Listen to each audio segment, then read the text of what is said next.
Espaço mais plural de Foz do Iguaçu, Rádio Clube FM e Portal H2 Foz, juntos na cobertura das eleições. Muito bem, agora são 10 horas e 34 minutos, estamos no ar novamente aqui com o nosso 2 em 1, essa parceria, mais uma das grandes parcerias do H2 Foz com a Rádio Clube, para falar de política, para conversar a respeito das intenções dos candidatos por Foz do Iguaçu e região. As entrevistas terão sempre meia hora de duração e em nenhuma hipótese o tempo será estendido. O entrevistado de hoje é o candidato a deputado estadual Luiz do PT, do Partido dos Trabalhadores. Quem está comigo na bancada hoje, meu querido Alexandre Palmar, mais uma vez estamos combinando na cor branca, a cor da paz. Isso aí, moça. Bom dia aos ouvintes da Rádio Clube, bom dia aos leitores do H2 Foz. Estamos aí combinando, mas não é combinado, né? Exatamente. É uma mera coincidência, é verdade. Moacir, fazendo um cálculo aqui da nossa série, da nossa jornada, né, de conversas dessa sabatina, essa maratona, odisseia de entrevistas, a gente já tá chegando a quase 30, viu? Já 30? Quem diria, né? Pois é. Lá no começo parecia tão distante, né? Quando a gente viu mais de 40 candidatos, a gente achou que iria conseguir, com certeza, mas que talvez tivesse alguns percalços, mas tá tudo indo muito bem. A gente já está cumprindo quase 30 entrevistas, em alguns casos não só candidatos a deputados estaduais e federais, como também ontem a gente recebeu o candidato a vice-governador Jorge Samek pelo PT, também já entrevistamos o Moro, já entrevistamos, enfim, uma gama e uma pluralidade muito grande. E hoje estamos com o Luiz do PT, candidato a deputado estadual, né, pelo Partido dos Trabalhadores. Seja bem-vindo, candidato.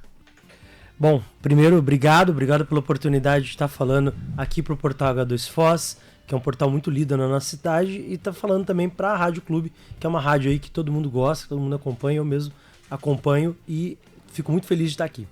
Maravilha. Nós que agradecemos aqui a sua vinda, a sua participação, e o que a gente sempre começa, Luiz, pedindo para que o candidato se apresente. Então, Uma pergunta meio que clássica. Quem é Luiz do PT? Bom, na verdade, eu sou Luiz Henrique Dias, eu sou daqui de Foz do Iguaçu, eu tenho 40 anos, nasci aqui na cidade, sou filho de barrageiros, de pessoas que vieram para cá para ajudar a construir a maior usina hidrelétrica em produção de energia do nosso planeta, e por aqui ficaram, como muitos que vieram para a construção da usina e também por aqui ficaram. Eu cresci lá na região da Vila A, né, até determinado ponto da minha vida, estudei no Colégio Ayrton Senna, Colégio Estadual Ayrton Senna, e depois meus pais se mudaram para o campus de Iguaçu, onde minha família mora hoje. Eu sou professor de formação, dei aula praticamente em todos os colégios particulares aqui de Foz do Iguaçu, e por um determinado período morei fora de Foz do Iguaçu trabalhando na política. Atuei na Câmara de Vereadores de Guarulhos, que é a segunda maior cidade do estado de São Paulo, é a oitava maior população do Brasil.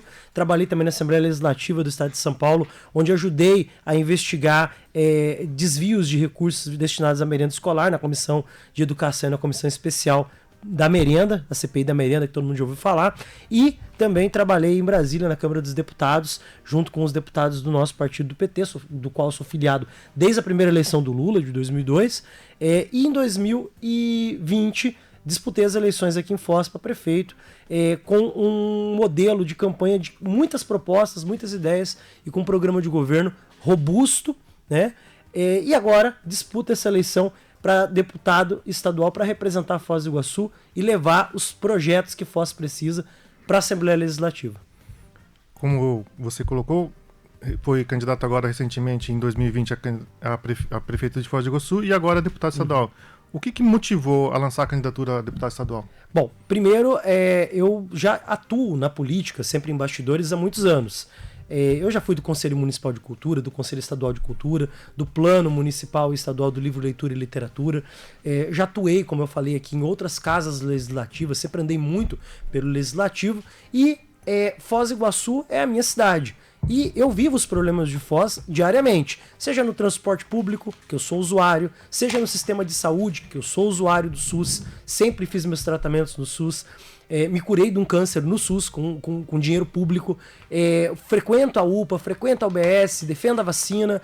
Então é muito difícil para quem vive Foz do Iguaçu no chão, no dia a dia, sai do carro, anda pela cidade, vê a situação das calçadas, vê a situação do povo que está passando fome, vê a situação dos estudantes que vêm para cá e ficam sem serviços básicos. É muito difícil você ficar imparcial, não se sensibilizar com isso. Então, em 2020, decidi disputar a prefeitura da cidade. Fiz uma disputa, muito honrado pelo meu partido ter me dado essa oportunidade. Era uma condição eleitoral muito difícil, porque era muito polarizada, mas desde então a gente vem construindo essa candidatura a deputado estadual. E aí, se você me permite, Alexandre, eu quero dizer mais do que uma motivação. Eu sou uma pessoa que sempre gostou de legislativo. E ser deputado, para mim, é uma coisa que me chama muito a atenção pela possibilidade de defender a cidade fora da cidade. Então eu tenho dito que se eu me eleger deputado estadual, eu farei o mandato todo. Porque Foz do Iguaçu, além de tudo, perdeu os 2 últimos deputados para a prefeitura. O Reni Pereira, que era deputado, saiu no meio do mandato para disputar a prefeitura. Acabou ganhando. Nós perdemos o deputado. O Chico Brasileiro era deputado, se elegeu prefeito. Perdemos o deputado para outra cidade. Então Foz do Iguaçu tem que fazer o seguinte: é deputado? É deputado, faz o mandato todo. Então, desde já, eu já me comprometo em ser candidato a deputado, fazer o mandato todo, e aí para a prefeitura a gente vê o que vai apoiar depois. Mas assim, essa fome de poder, essa necessidade de estar sempre participando de eleição não faz parte de mim. Então o que me motiva é ajudar a cidade. Eu acho que como deputado a gente pode fazer isso. Muito bem, candidato. Uma pergunta que a gente faz a todos, porque, como disse o Palmar, já são 30 candidatos quase que a gente entrevista, muita gente, e cada um tem sua ideia de defender Foz do Iguaçu na Assembleia. Claro. Tem algum projeto em especial que o senhor já tem como início, caso seja eleito? Temos na verdade 13 projetos que nós defendemos, até trouxe aqui uma cartilinha para deixar para vocês, que são nossas 13 propostas para Foz do Iguaçu. Como você me pediu um, eu vou elencar a que eu acho que é a mais urgente. Nós precisamos aqui em Foz do Iguaçu dos restaurantes populares. Os restaurantes populares são lugares onde as pessoas podem se alimentar a custo baixíssimo, se não até custo zero, se a pessoa não puder custear, se ela estiver no Cade Único, por exemplo, para que nós possamos garantir para a nossa população segurança alimentar, para que a pessoa que não tem dinheiro, ela possa comer, porque comer, fazer a sua refeição, é o mínimo que o Estado precisa garantir para as pessoas. E nós aqui em Foz temos uma pandemia de fome, as pessoas estão passando fome. Então assim, você fica vendo, você vai nos bairros, as pessoas assim, precisamos de comida, cesta básica, isso inclusive favorece muito práticas que a gente não concorda, que é o assistencialismo sem ser uma função de Estado mesmo. O Estado tem que tomar frente. Então eu defendo hoje pelo menos 2 restaurantes populares em Foz do Iguaçu. Um na região do Bubas, para atender aquela população que é a maior ocupação do Paraná e que tem problemas sérios de alimentação, e também outro na região norte, pelo menos para atender a região de Cidade Nova, São Sebastião, Grande Lago e, é claro, os estudantes. Hoje a demanda dos estudantes de Foz é o restaurante universitário. Então se nós tivermos um restaurante popular, que isso eu discuti muito com as pessoas da universidade, gente, restaurante universitário é do portão para dentro, vamos fazer do portão para fora, para atender a população. E quando eu falo em segurança alimentar, eu falo assim, comer bem. Não é só comer, é comer bem. E aí quando você tem um restaurante, você também compra do agricultor local, você compra da agricultura familiar, você compra da agroecologia. Então essa é a minha, eu vou chamar assim, proposta, já que você pediu uma delas. Mas nós temos várias, eu vou deixar aqui e convido as pessoas a acompanhar as nossas redes sociais para conhecer as outras propostas. Então, resumidamente, vamos elencar as outras. Quais são, candidato? Bom, vou para a minha segunda, o Hospital da Criança. Nós temos que ter em Foz do Iguaçu um hospital para atender a pediatria. Hoje, se você vai na UPA, e eu sou um frequentador da UPA, seja por mim, seja pela minha companheira, que às vezes fica doentinha, nós vamos lá para a UPA, seja pela minha sogra, pelos meus sobrinhos, a gente está sempre lá na UPA. A UPA, ela fica muito sobrecarregada também porque você tem as crianças lá. E a criança não vai sozinha, ela vai com o pai, vai com a mãe, às vezes vai com outro irmão que não tem com quem deixar. Então, o que acontece? Nós sobrecarregamos o atendimento na UPA, e, ao mesmo tempo, o atendimento fica ruim para todo mundo, porque está sobrecarregado, falta médico, etc. O exame é no outro lugar, tem que deslocar. Então, se a gente tiver um hospital da criança, a gente trouxer recursos para construir um hospital pediátrico que atenda, tem um ambulatório infantil, que tenha também até a UTI pediátrica, que é um problema aqui na nossa cidade, você, primeiro, atende melhor as crianças e, segundo, você desafoga a UPA. Foz do Iguaçu tem 2 UPAs que estão sobrecarregadas. Por quê? Porque a demanda vai toda para lá. E nós sabemos os problemas que tem o hospital municipal, problemas gravíssimos, que a gente pode discutir, talvez, quando a gente estiver falando de gestão da cidade, né? Mas no nosso projeto é ter um hospital da criança para desafogar. E quem pode fazer isso? O governo federal e o governo estadual. Eu sou o único candidato do PT aqui em Foz do Iguaçu a deputado estadual. E sou o candidato do Lula na cidade. E nós abrimos já a interlocução com o PT nacional para que no governo do Lula, e o Lula vai ganhar essas eleições, a gente possa buscar, colocar o projeto do hospital aqui embaixo do braço e ir em Curitiba, em Brasília, falar, olha presidente, olha governador, nós precisamos desse hospital para atender melhor as nossas crianças. Esse seria o nosso segundo projeto. E o terceiro projeto, se você me permite trazer aqui, nós precisamos construir em Foz do Iguaçu um teatro municipal. E quando eu falo em teatro municipal, não estou falando só do prédio. O prédio é simbólico. Eu estou falando de uma fundação teatro municipal que tenha, claro, um prédio maior, que a gente possa receber shows, possa receber dança, possa receber ópera, tudo, mas que nós tenhamos essa fundação com braços nos bairros. Para que nos bairros nós tenhamos a possibilidade do menino estudar violão, do menino fazer balé, da menina aprender musicalização, fazer teatro, como eu mesmo fiz no Teatro Barracão quando eu tinha 14 anos, e devo muito mesmo, né? Inclusive hoje faço mestrado sobre Teatro Barracão, sobre a história do Beto Virgínio, que é inclusive pai, né, da Valentina, que é uma das nossas candidatas a federal. Então, assim, você poder ter uma fundação teatro municipal que descentralize a cultura na cidade é muito importante. Hoje, Foz do Iguaçu, você fala em cultura, é tudo na Praça da Paz. Ah, a Praça da Paz vai ter show, vai ter Natal, vai ter isso, vai ter até Fartal, vai ter lá. Mas aí eu pergunto, tem transporte público pro povo chegar lá? Não tem. Transporte público é uma porcaria. Sempre foi. Então, assim, pelo fato do transporte público ser muito ruim, as pessoas não conseguem chegar. Ela nem vem, desanima, o ônibus não vai passar. Né? Então nós precisamos garantir que as pessoas tenham acesso. E a melhor forma de ter acesso é você permitir que também nos bairros você tenha a valorização das manifestações, das batalhas de rima, do maracatu, do pessoal que faz teatro nos bairros. Eu acho que é isso. Acho que a gente precisa criar essa cidade, fazer essa cidade ser boa pra gente que vive aqui. E aí por isso que a gente defende comida, saúde e, obviamente, um pouco de cultura, né? Que ninguém é de ferro. Luiz, você citou justamente esses 3 pontos, né? Restaurante popular, hospital pediátrico e o teatro municipal. Sem, como bandeiras, né? Dá para enumerar não as outras todas, mas assim, quais as outras principais que você pretende apresentar como ações e projetos? Claro, o programa de geração de emprego. Foz do Iguaçu hoje forma muitos jovens. Então eu, quando tinha 17 anos, eu saí de Foz do Iguaçu para estudar na Universidade Federal do Paraná, porque lá nós não tínhamos Universidade Federal aqui. Então, muitos jovens da minha geração ou ficaram aí trabalhando com o que dava para fazer, ou tiveram a oportunidade de estudar fora. Eu embarquei num ônibus, meu pai me deu lá uma graninha, que era tudo que ele podia, e falou, vai, e eu fui estudar lá em Curitiba. Hoje os jovens não precisam mais fazer isso, porque eles podem ficar aqui em Foz do Iguaçu para estudar arquitetura, antropologia, história, ciência política, cinema, medicina, aqui na Unila. E também podem estudar na UniOeste, que teve uma gama de cursos ampliados depois que o presidente Lula criou o PTI e levou os cursos de engenharia, ciência da computação e matemática da UniOeste lá para dentro do PTI. Mas hoje o jovem se forma aqui e ele precisa ir embora. Se eu fui embora com 17 anos, ele tem que ir embora com 23, porque ele se forma e não tem emprego na cidade. Então nós precisamos criar formas de empregabilidade para que a gente não formar o jovem e perder ele para Cascavel, perder ele para Chapecó, perder ele para Joinville. Você imagina essas cidades, olha para essas cidades, o que elas têm de mais interessante que Foz? Nada. E por que os jovens vão para lá? Porque tem emprego. Então nós precisamos gerar emprego aqui.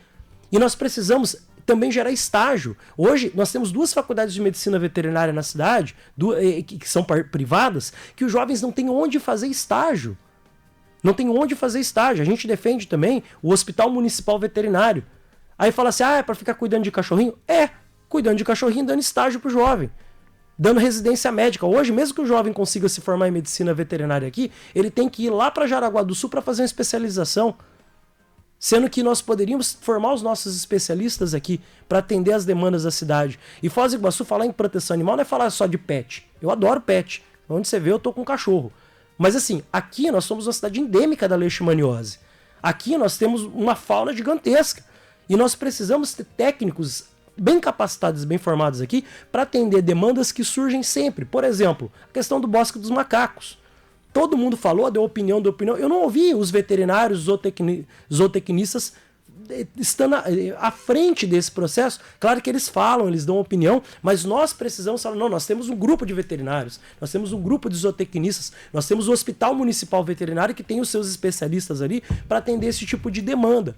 né? Então nós precisamos aqui em Foz mudar muita coisa. E o nosso projeto é esse, é ajudar a mudar. Como deputado, eu não sou candidato a prefeito, eu não vou sair fazendo, mas eu vou fazer, primeiro, pressionar e segundo, topou? Vamos lá, vamos atrás de dinheiro. Aí nós vamos atrás do recurso. Certo. Luiz, a gente organiza a nossa entrevista aqui no campo da apresentação pessoal, da biografia, das propostas, mas também de conjuntura política, conjuntura partidária e vida pública. Ótimo. Então, dando continuidade aqui, a questão de Foz do Iguaçu e as suas representações na Assembleia lá em Curitiba. Foz do Iguaçu já chegou a ter 3 deputados estaduais. Sim. Né? Atualmente tem só 1. Como é que você analisa esse tabuleiro, essa disputa, principalmente considerando que você está disputando com figuras conhecidas aqui da cidade, nesse campo das candidaturas a deputado estadual? Bom, primeiro, Alexandre, eu quero dizer para vocês que eu ouvi, um pouco antes de ser candidato, eu tive com algumas figuras que já ganharam eleições, e vou citar aqui especialmente o deputado Alencar Santana, que é um deputado federal de São Paulo, que tenta a reeleição, e é um cara que nunca perdeu a eleição. Foi candidato a vereador com 22 anos, se reelegeu, foi deputado estadual muito bem votado, coisa e tal. Eu sentei para tomar um café com ele e falei: Alencar, tô pensando em ser candidato a deputado, dá a tua dica. Ele falou: cara, olha para frente e segue teu rumo, esquece os outros. Nada na tua raia, igual nadador, abaixa a cabeça e vai na tua raia, os outros que lutem. Então assim, o tabuleiro para mim é muito assim, eles que lutem. Eu tô falando para minha base, eu tô falando com as minhas propostas e as pessoas vão aderindo à medida que elas vão se sensibilizando com a necessidade da cidade ter representações que dialoguem com a cidade, que não sejam projetos de poder, que não sejam projetos individuais ou familiares de poder. Então nós estamos correndo nessa perspectiva, Alexandre. Porém, é preciso que Foz do Iguaçu tenha um voto estratégico. Eu sempre digo assim, a pessoa, a gente precisa de representação. Eu falo, pois é, Foz do Iguaçu pode eleger um que é alinhado com o Ratinho, outro que é alinhado com o Bolsonaro, outro que é alinhado com o Lula, outro que é alinhado com o Requião, porque aí todo mundo quem ganhar a eleição, a cidade leva. Porque o deputado, a gente faz jogo ideológico porque a gente está numa disputa nacional. Mas aqui, é todo mundo na correria da cidade. Todo mundo tem que resolver os problemas. Os viadutos que faltam no 277, eles não são do PT, nem do Bolsonaro, nem de ninguém. Eles são da cidade, eles vão ficar. Governos passam, governos mudam. Então eu acho que Foz do Iguaçu precisa fazer um voto estratégico. Eu tenho sempre dito para as pessoas, o Lula tem grandes e grandes chances de ganhar essa eleição. E se ele ganhar as eleições, vai ter deputado de todas as cidades. Federal, estadual, é preciso que ele tenha, que nós tenhamos aqui em Foz do Iguaçu, alguém que erga a mão e fala, Lula, e ele ouça. Alguém que dialogue com o partido nacionalmente, que dialogue. Eu trabalhei em Brasília, muitas pessoas que eu trabalhei junto, o ministro Alexandre Padilha, que hoje é deputado, outros ex-ministros que hoje são deputados, podem ir para o ministério do Lula. E a gente, assim, que eu tenho o WhatsApp, que eu converso, que a gente tá nos grupinhos ali. Então, assim, a gente faz... Então, o voto em mim hoje, aqui para Foz, é um voto estratégico. Não é voto do PT, nem voto do Luiz. É o voto do cara que vai falar com o Lula. Certo, Luiz, essa é a segunda vez que você concorre a um cargo eletivo, né? Em 2020 você concorreu a prefeito, Sim. como você disse, e na época você obteve quase 2.900 votos, ficando na 6ª colocação numa disputa com 9 candidatos a prefeito de Foz. Qual análise você faz daquela votação? Bom, naquela época era muito difícil, a gente quase apanhava na rua por ser do PT, né? Naquela época era muito difícil. Hoje a conjuntura mudou completamente. 2018, então, é pior ainda. Se eu tivesse sido candidato em 2018, não teve eleição para prefeito, mas se tivesse, a gente ficaria em último com certeza. Por quê? Porque existiu uma narrativa contra o PT que pegou na cidade. Foz do Iguaçu, em 2018, foi uma cidade carimbada com o bolsonarismo. Ok, eu sou um cara democrático, né? Eu defendo que as pessoas tenham direito à sua escolha. Não acho que todo mundo que votou do Bolsonaro é maluco, é bolsonarista, etc. Não, eu acho que teve gente que votou pela pauta econômica. O cara vinha, prometia que ia fazer isso, prometia que ia fazer aquilo. Uma pessoa votou, tá certo? Da mesma forma que tem gente que... Hoje o Lula vai ganhar a eleição com o voto de muita gente que votou no Bolsonaro. Então, assim, a gente da esquerda tem a mania de carimbar as pessoas como doidas, como fascistas e coisa e tal. Tem esses aí. Mas nós precisamos entender que a população naquele momento estava dentro de uma narrativa e dentro de uma perspectiva de que o Bolsonaro pudesse mudar a economia do país e pudesse mudar os rumos do país, que não foi o que aconteceu. A população então percebeu. Hoje a situação é completamente diferente. Eu ando pelas ruas, as pessoas pegam o nosso material, conversam com a gente e quando a pessoa não quer falar com a gente, ela fez... É muito emblemático. Em Três Lagoas, um senhor falou, o senhor me desculpa, mas eu sou Bolsonaro. E me devolveu o papel. Falou, não desperdiça teu papel. Ou seja, há 4 anos, há 2 anos, os caras me tacavam o papel na cara. Então, assim, eu percebo que aquela eleição estava muito diferente. Além disso, aquela eleição foi muito polarizada. Rolou o voto útil. Rolou, assim, o cara que gosta do Ciro, mas vai ter que votar no Lula para segurar o Bolsonaro. Tava desse jeito. Então, assim, tinha o cara que gostava do Luiz e teve que votar no Paulo para segurar o Chico ou o Chico para segurar no Paulo. Então, assim, o nosso resultado eleitoral, ele cientificamente ficou marcado por essa disputa polarizada, que é o que vai acontecer. Pode ter certeza que algumas pessoas que vão votar no Lula, por exemplo, queriam votar na Simone Tebet, queriam votar no Ciro Gomes, mas aí ele vai aonde ele acha mais estratégico, né? Certo. Ainda falando sobre a eleição de 2020, e aí falando um pouco da vida pública, Luiz, você mesmo se apresentou como gestor, como ocupante de vários cargos públicos. Logo após a eleição de outubro de 2020, né, em janeiro de 2021, você foi nomeado diretor de administração da Câmara Municipal. Sim. Até coloquei na minha biografia ali. Justamente.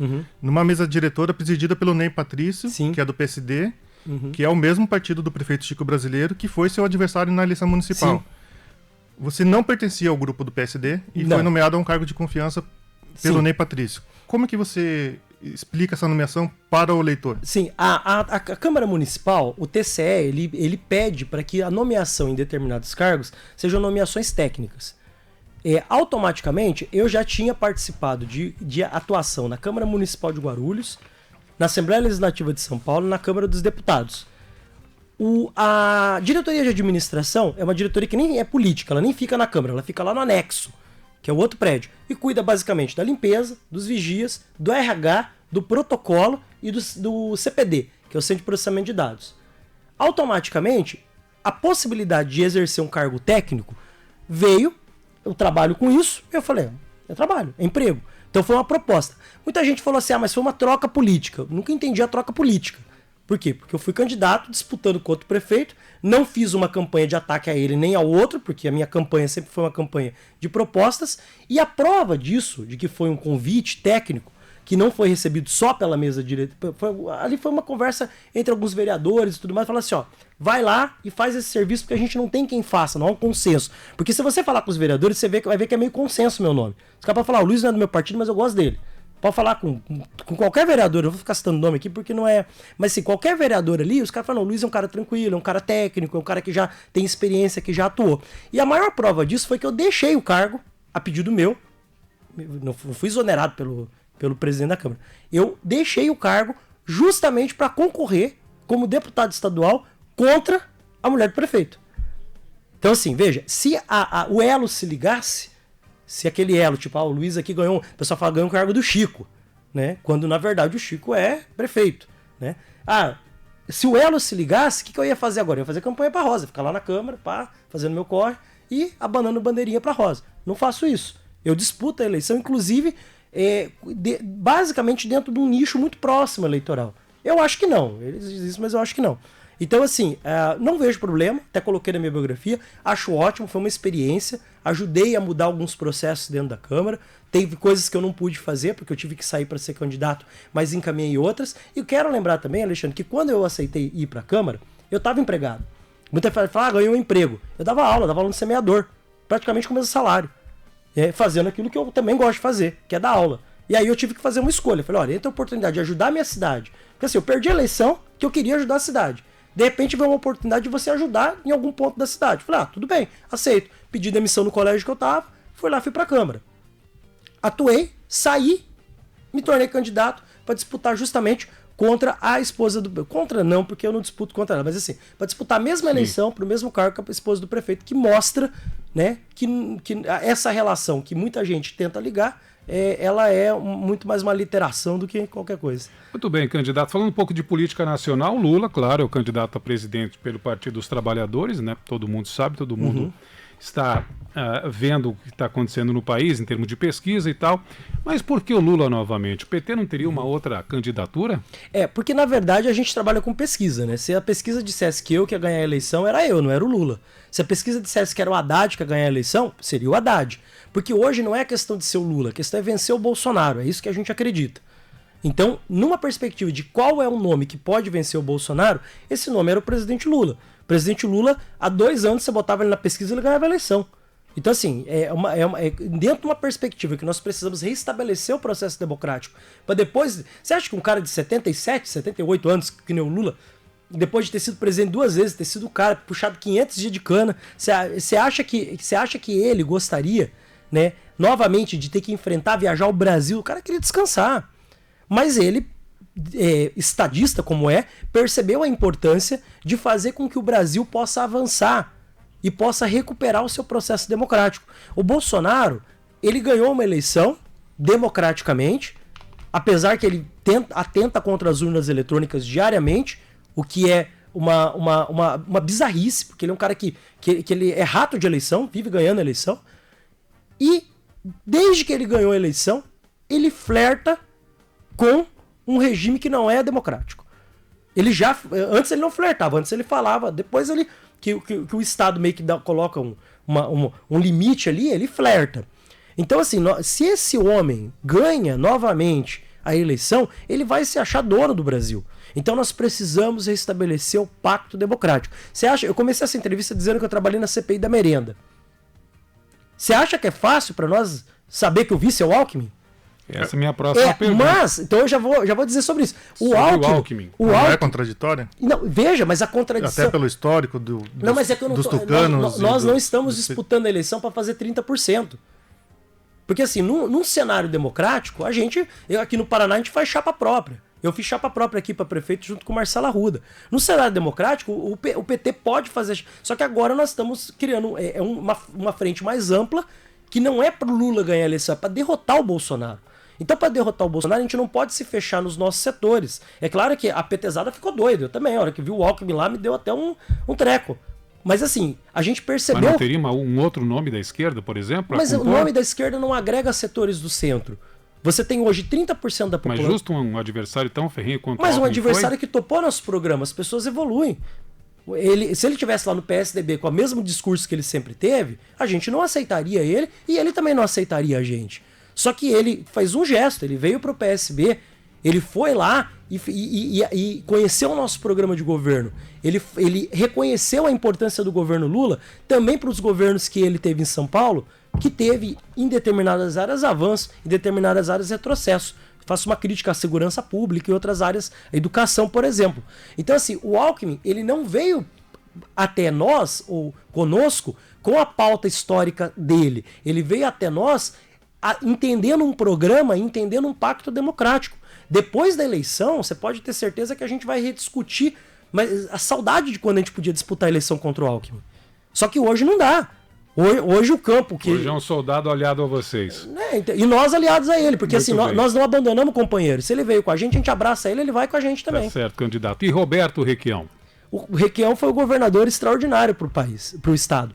Ele criou programas de geração de renda e programas de valorização da pequena e média empresa no Paraná que nunca mais foram superados. Eu tenho muito respeito pelo Requião. E além disso, foi um prazer para mim. Eu fui no dia que o Requião se filiou, foi um prazer ver o Requião lá, porque o Requião era do MDB e ele foi o cara que mais defendeu, até mais que nós do PT, o mandato da presidenta Dilma, que foi retirado de forma ilegal. De forma ilegal. Aquele processo foi um processo fajuto. A Dilma, se tem uma pessoa que é uma pessoa correta nesse país, é a presidenta Dilma. E o Roberto Requião sempre esteve do lado certo da história. Do lado coerente da história. E essa coerência eu trouxe pro PT. Eu não sei por que ele não veio pro PT antes. Né? E eu respeito muito o Requião. Ele tem o jeitão dele, a gente sabe. Mas ele é um cara que tem resultado. E acho que a gente precisa sempre prezar por resultado. Ele é um cara que tem resultado como governador. Luiz, sua candidatura integra a Federação Brasil da Esperança, formada pelo PT, PCdoB e PV, que juntos lançaram 55 candidatos a deputado estadual. Quantos deputados estaduais a federação pretende eleger no Paraná? E já emendando 2 perguntas em uma, porque o tempo aqui está finalizando. Quais são as suas chances de se eleger? E se você já fez aquela conta de quantos votos precisa para se eleger, qual que é a régua aí? Tá bom. Primeiro que a nossa federação pretende fazer de 8 a 10 cadeiras.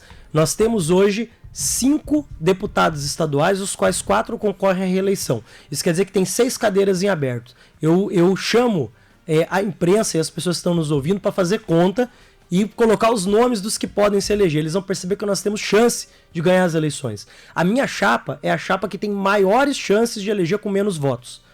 Então Foz do Iguaçu tem a oportunidade de eleger um deputado, garantir a eleição de um deputado progressista com menos votos. A gente calculou que a partir de 18 mil votos a gente pode entrar. Aí muita gente fala, mas é pouco. O Reni entrou com 14 mil. Claro que era uma conjuntura que tinha um ratinho de puxador, mas era um só. Hoje nós temos o Requião Filho, nós temos o Arius Chiorato, nós temos outros puxadores, o Renato, a própria Ana Júlia. Então nós temos puxadores. Então a perspectiva é que o PT faça a federação faça de 8 a 10, dos quais a gente espera 8 ou 9 do PT. Se você pega qualquer lista interna do PT, eu fico ali na casa do 7º, da expectativa. E qual a régua de votos? Não porque eu acho que eu sou bambam, é porque a densidade eleitoral em torno de mim me permite conseguir, a partir de 18 mil votos, que é o que eu consigo para me eleger.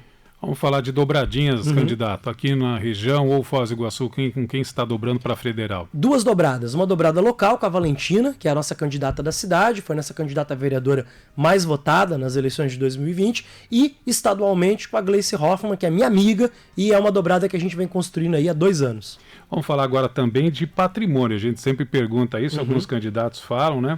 O senhor não declarou patrimônio para a Justiça Eleitoral. Por quê? Porque eu não tenho. A gente declara que tem. A sua candidatura... Eu moro de aluguel. Tá certo. A sua candidatura até o momento recebeu 12 E eu venho a pé, eu vim caminhando aqui. Recebeu R$ 12.856 do fundo eleitoral. Como é que vai ser gasto esse dinheiro? 16 mil porque entrou mais 4, mas não aparece ainda. Vai aparecer amanhã. A gente está gastando com material impresso e basicamente comunicação. Algumas outras fontes de arrecadação? Não, nenhuma fonte. Nenhuma fonte. Na verdade, assim, até agora não apareceu doação. Eu espero que nos últimos dias agora apareçam os famigerados aí doando uns trocadinhos pra gente conseguir dar um gás aí, comprar umas bandeiras pra reta final. Mas eu venho fazendo um trabalho de 2 anos. E isso, né, isso dá um recall muito bom. Luiz, chegamos à nossa reta final aqui. 1 minuto para as considerações finais. Bom, eu quero primeiro agradecer aqui o H2 Foz e a Rádio Clube por me darem essa oportunidade de falar para a cidade e responder perguntas que são valiosas para mim. Todas as perguntas são importantes. Eu quero dizer que Foz do Iguaçu tem a oportunidade de eleger um deputado que dialogue com o presidente Lula e que possa realmente fazer as correrias da cidade, que possa realmente ajudar a cidade. Um deputado que usa o sistema de transporte, que usa o sistema de saúde, que usa o sistema educacional e que defende basicamente a recuperação do poder econômico das pessoas. As pessoas têm o direito de comer, elas têm o direito de comprar um celular, comprar uma roupa, elas têm o direito de trabalhar e de ter renda e de ter uma cidade melhor. E eu quero terminar dizendo que Foz do Iguaçu é a minha cidade, eu sou um candidato de Foz do Iguaçu, o meu slogan é vamos juntos por Foz, porque o meu papel é defender Foz do Iguaçu, não quero nem saber de defender Cascavel, defender outras cidades. Nosso trabalho é defender Foz do Iguaçu acima de tudo. Acompanhe as nossas redes sociais e, se puderem, se sentirem à vontade, se sensibilizarem, meu número é 13277. 13 do Lula e 277 da nossa BR, 277, que precisa de tantos viadutos e tantas obras. Obrigado. Certo, Luiz. Mais uma vez, obrigado aqui pela participação, pelas informações e desejamos boa sorte na caminhada. Obrigado. Sucesso, candidato, na sua caminhada. Hoje conversamos com Luiz Henrique Dias, o Luiz do PT. Tem 40 anos, nascido em Foz do Iguaçu, professor e gestor público, professor em diversos colégios, conselheiro municipal e estadual de cultura, gestor de projetos da Prefeitura de Guarulhos e atuou em mandatos do PT na Assembleia de São Paulo e na Câmara dos Deputados em Brasília. Também foi diretor de administração da Câmara Municipal de Foz do Iguaçu, atualmente candidato a deputado estadual pelo PT e mestrando de História da Universidade Federal da Integração Latino-Americana. A gente fecha mais um 2 em 1, agradecendo a audiência de todos vocês. Amanhã, quinta-feira, pastor Walter Miranda, candidato a deputado federal pelo PROS, vai ser o nosso entrevistado.